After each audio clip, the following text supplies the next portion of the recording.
est un militaire. Peut-être qu'il a de la misère à se séduire un combat d'avance. Et peut-être aussi que c'est les adversaires qui refusent ou qui se blessent avant le combat. C'est assez difficile, là.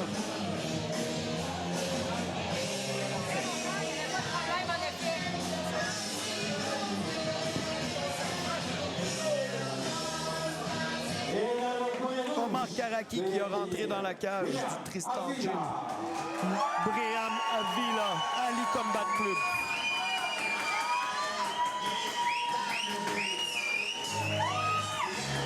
Je ne serais pas surpris de voir Omar Karaki amener le combat au sol, là. S'il a fait ses devoirs, là, il devrait voir que Ali Combat Club, c'est un gym de striking, de Muay Thai, qu'ils ne font pas vraiment de Jiu-Jitsu. Oui, tout à fait. Si Brian il a une expérience au sol, ça va être des devoirs à l'extérieur qu'il va avoir fait parce qu'effectivement, il n'y a aucun travail au sol de fait chez Ali, à moins qu'il ait profité du lieu pour s'entraîner un peu avec BJJ Québec pour essayer d'explorer son sol. Je ne doute pas qu'il a une très belle base de sol, qu'il a déjà pratiqué le MMA. C'est un combattant qui en a long derrière la cravate. Mais si j'étais Omar Karaki, c'est probablement sûr que dans mon game plan, il y aurait de la lutte et du jiu-jitsu. Je ne garderai pas ce combat-là sur les pieds. C'est très dangereux pour lui. Je suis content de voir Ali dans son coin.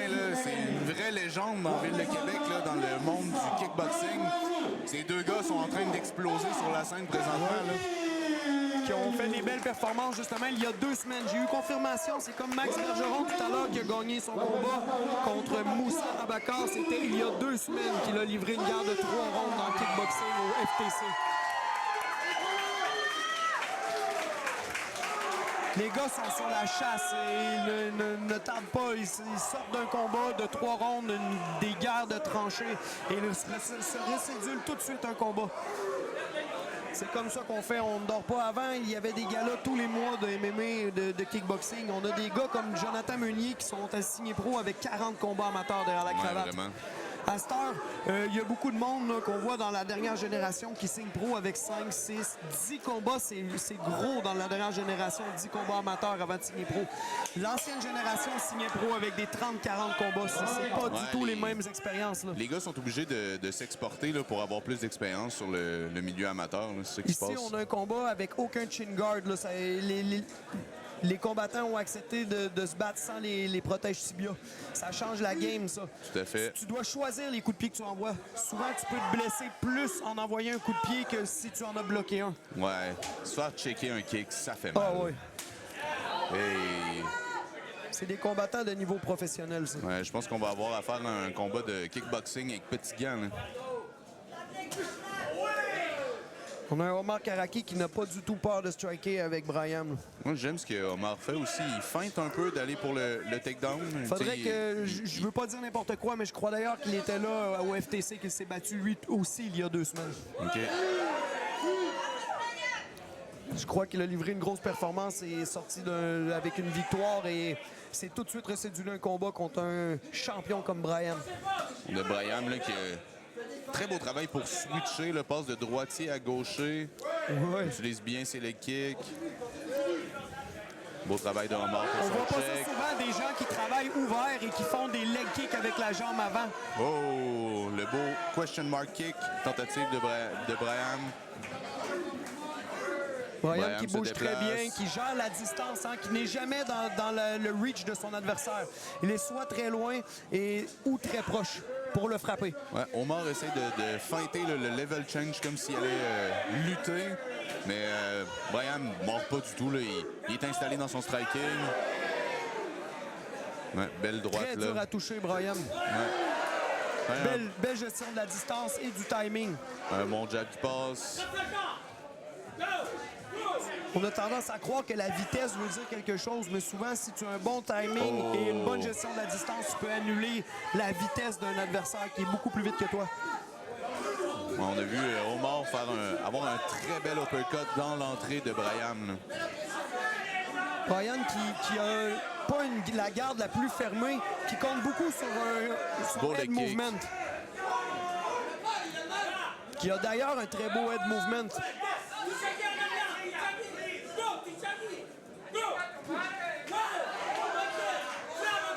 Brian avec un beau back kick. C'est une signature du Ali Combat Club. Là. Ils utilisent beaucoup là, le coup de pied, le ruade au corps. Là. Moins à la tête, c'est trop plus funky, moins efficace, mais au corps, là, ils aiment parfois le faire sauter même.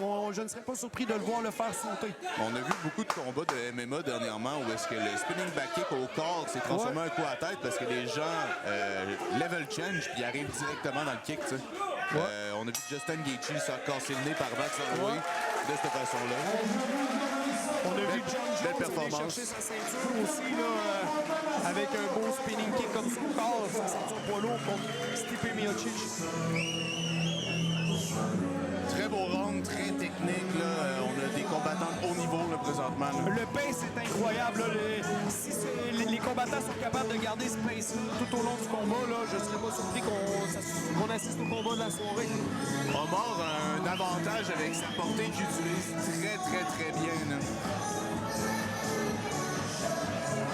Mais moi, je crois qu'il a réussi à gérer sa portée à partir de la moitié du combat. La première moitié du combat, il touchait très peu. On avait un Brian très dur à atteindre. C'est de voir si les ajustements vont se faire. On a un Omar qui est déjà prêt à recommencer à en découdre. Ouais, il s'est placé au milieu du ring pour continuer à fixer Brian. Il est très prêt. Brian a beaucoup plus d'expérience. Lui n'est pas impressionné par ça. Il décide juste de prendre son temps puis prendre sa petite pause. N'est pas du tout intimidé par l'attitude d'Omar.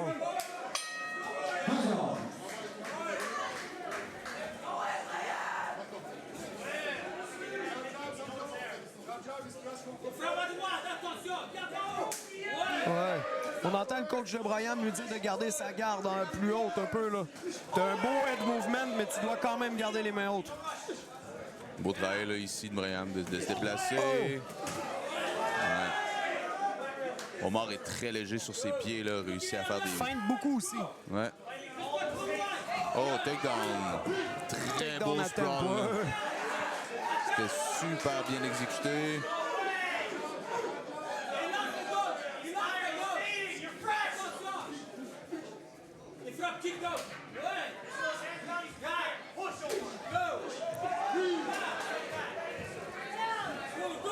Très physique là, ici, là, Brian qui utilise là, la puissance de... Je pense qu'il y a un petit avantage au niveau de la puissance là, pour Omar qui n'était pas très...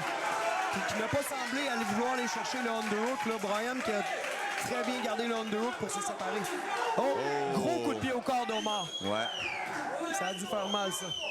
Pas de chin guard en plus, là.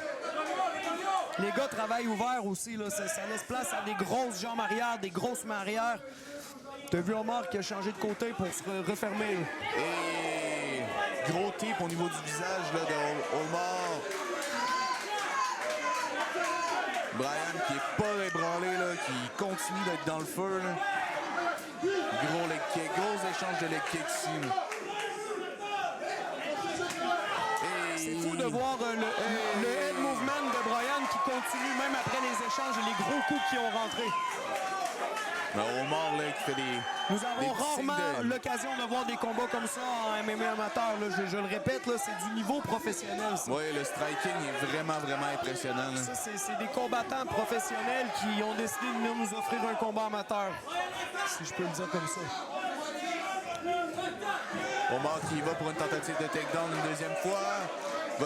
Brian qui défend très bien pour l'instant.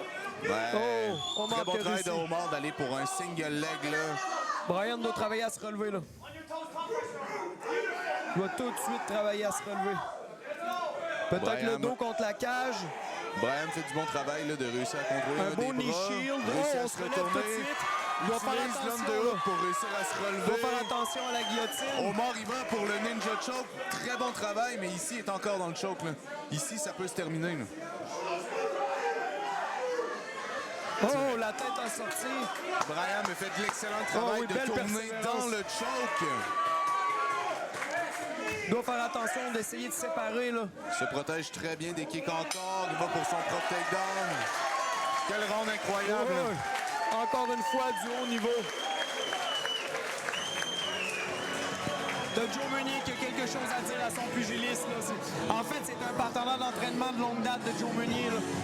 Joe Meunier qui a d'ailleurs commencé sa carrière de combattant chez Ali Combat Club, qui les représentait au niveau du striking, qui est allé gagner des ceintures amateurs beaucoup en kickboxing avec le coach Ali. Joe vient tout le temps faire un petit tour chez Ali aussi, au moins comme une fois par mois, dire salut à Ali. Un gros respect de Joe envers son premier entraîneur, Ali. On voit que c'est quelqu'un qui est fidèle, il n'oubliera pas c'est qui son team de base. J'ai beaucoup aimé ce qui s'est passé à la fin du round. On a vu Omar faire un sourire puis un clin d'œil à Brian qui l'a regardé en faisant comme... Non, hey, ça marche pas. Il n'y a pas d'amour encore, là, on va finir le fight. Là. Jouez un maximum de bruit pour notre dernier round de cette dernière conférence.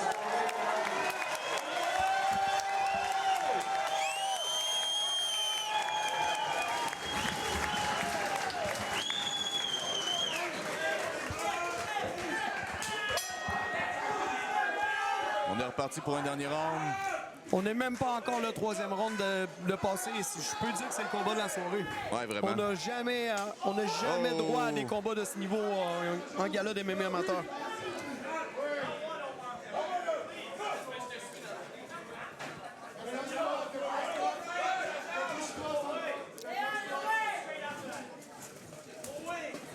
Omar qui rentre là.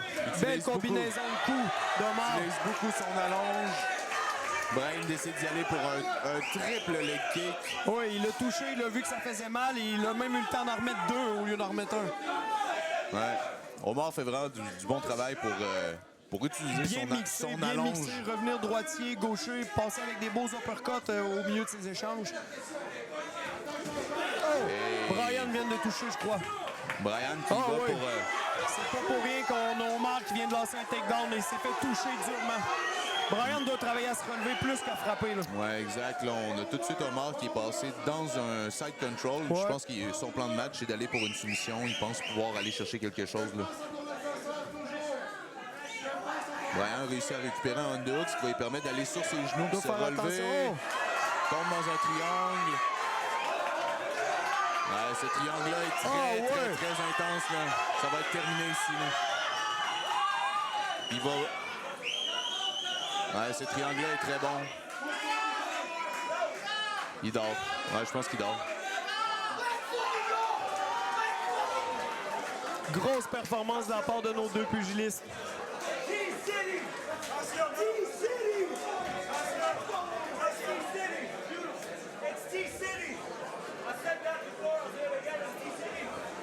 Fait que là, on a vu un Brian qui a utilisé son underhook pour se soulever, puis très bonne réaction d'Omar. Il a installé le tibia dans la gorge un peu de son adversaire, mais n'a pas réussi à garder. Il s'est fait renverser. Ben, plus tôt dans la transition, en fait, c'est que Brian il a utilisé son underhook pour pouvoir aller sur ses genoux puis se relever, puis tout de suite, Omar a vu que sa main était au sol comme appui, a passé sa jambe de l'autre côté, ce qui a donné le bras et la tête à l'intérieur de son triangle. Puis ensuite, il a tout de suite ajusté, là... Brian a décidé de mettre son genou sur sa tête, mais il est allé dans le sens du choke. Puis un Brian qui n'a pas accepté de taper, n'a pas voulu capituler, comme on peut dire. Oui, puis finalement, s'endormir dans un choke, ça fait plus mal à l'ego que ça knocker. On se réveille un peu mêlé, ça fait combien de temps je dors, c'est quoi qui s'est passé? Des fois, tu crois même que tu t'es fait knocker, tu te rappelles plus de la séquence au sol. Ouais. Moi, je suis... Quand c'est un combat de MMA, des fois, tu te rappelles plus de la séquence au sol, tu te réveilles, tu dis à ton coach, je me suis fait clipper sur quoi? Non, tu t'es pas fait clipper, t'as pas tapé sur une guillotine, tu comprends? Écoute, moi, je me suis déjà endormi dans une compétition de joue, puis j'avais l'impression d'être dans un pub avec de la musique. Puis j'ai ouvert les yeux, puis tout le monde était au-dessus de moi à me regarder, puis j'étais là, je suis pas dans un bar. Moi, je me suis endormi d'un arm triangle, puis l'arbitre l'a pas vu. Ça, le round a fini. Je me suis réveillé. Je me dans ma mêlée. Le coach me renvoie dans le coin. Je comprends plus. Il dit, c'est pas grave, personne n'a rien vu. Ouais. On y retourne, puis je me suis fait passer le même arm triangle. Ouais, c'est plat. Lui, je l'ai tapé assez vite. C'était le début du round, tu sais, mais ouais, je me suis fait passer 2 fois la même soumission et endormir une fois dans... Brian m'a l'air un peu déçu, là. Excellent combat. Excellente performance là, de la part des deux pugilistes. Là. Brian Mavila n'a rien à s'en vouloir pour cette performance. Ce Ce fut un gala phénoménal qui se termine et qui se conclut ici. Messieurs, je vous dis un énorme merci d'avoir passé la soirée avec nous. J'espère que vous avez apprécié la soirée. Le prochain événement sera le NFL 23 le